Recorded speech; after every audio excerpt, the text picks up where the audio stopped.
Hello, welcome to this podcast and webcast in the History and Context of Journalism series at the University of Winchester. Today we have a second year topic, which is Sigmund Freud, and a lecture was given earlier today by my colleague Brian Thornton dealing with Freud, and we also viewed some art material, some art film from the period really when Freud was writing the surrealist films of Louis Buñuel. So I'm going to ask Brian, by way of starting, what it is that's so important about Freud. I mean, why on our course do we deal with him? Because studying journalism, studying the media, Freud is absolutely essential for an understanding of magazines, mainstream movies. Even the language that we use is Freudian. As his biographer said, we all speak Freud now. Whether we agree with what Freud said, whether we disagree, he's impossible to ignore, especially in the media.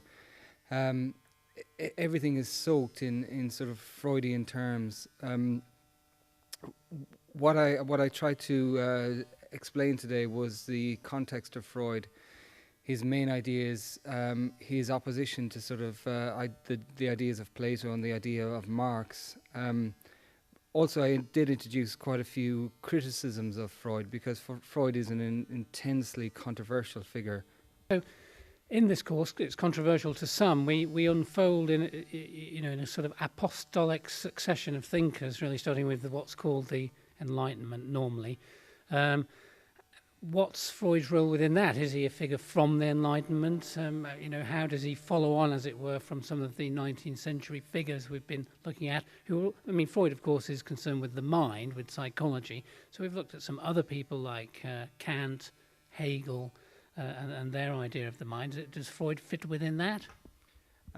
Well, Freud did seem so very much as a scientist. So in that regard, you could view him as following on from the Enlightenment. But he is seen as in opposition to the Enlightenment, as a break with the Enlightenment, because the Enlightenment was a view. If we think of somebody like Newton, the view was that through rationality, through our brains, we could in some way, even though we are a long way off, understand the universe. We had the capability, we had the potential, through scientific research, through empirical research, to understand everything and to bring it under control. What Freud is saying is, we were mistaken. This was the great mistake. We are not capable, in the way that we are built, in the way that we are, of ever controlling even ourselves. The universe, that sort of level of control was always beyond us, because we are at heart, in our very core, in conflict with ourselves. Now, in the lecture, you did deal with a continuation in some ways from Plato, some of the Platonic themes to do with personality and mind, and also but a departure from Marx and so on. But can we move on to what Freud was actually saying about the personality himself? I think people following the course will be able to fill in those details. So let's talk now for a while about how Freud viewed people. I think that I'll take your lead that we really don't want to open up the Plato and Marx again. That's for another day. But I think that we must just mention that Freud did follow the idea of the tripartite self, the idea that the soul or the self or the personality is split into three distinct parts.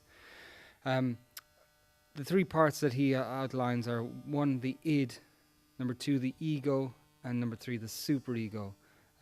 It's interesting that we almost feel obliged to mention the id first, and this is consistent with Freudian ideas. He describes the id in a memorable phrase as the cauldron of seething excitations.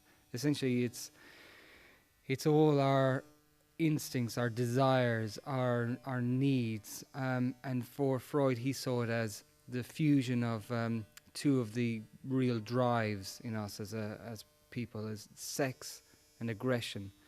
And the id was a fusion of these two, and it was constantly, unstoppably demanding these needs be satisfied. He was looking for satisfaction all the time, and it is insatiable. It's a bit like a baby, it strikes me.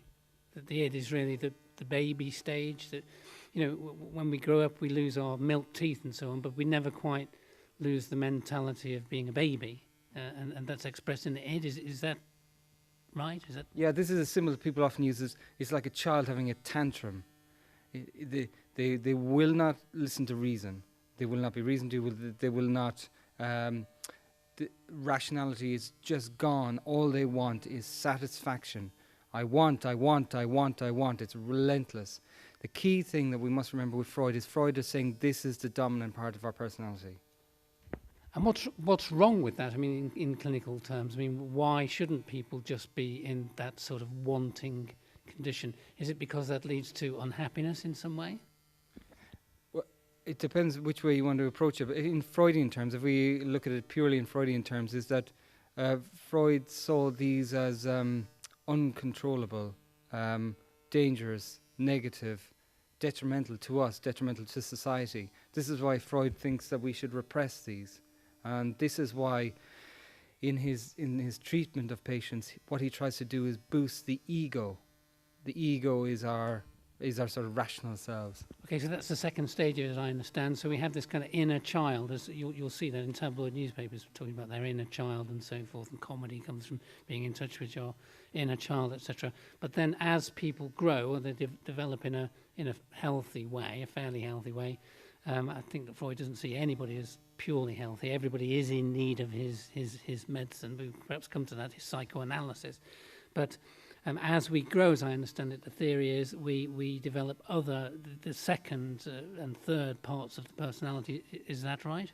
The ego develops very early on, but the superego is the third part.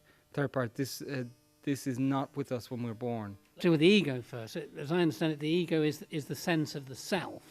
I mean, a baby doesn't necessarily know who it is. It just has these wants and needs, which it gets very frightened by if they're not immediately satisfied. But as the ego stage, as it's called, kicks in about 2 or 3 normally in Freudian terms, the terrible twos, as it's called, when the person, as I understand it, develops a sense of their self.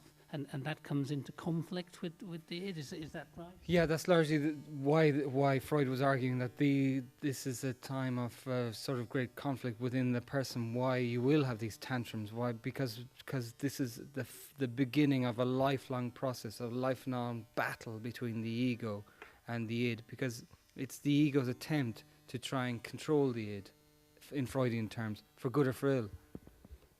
In the lecture, you mentioned sex, but quite a bit, but I think also defecation comes into this, because prior to, in the id phase, the child just defecates at will, and that's why you need nappies and things for them. But the ego stage is also about controlling toilet, so-called toilet training.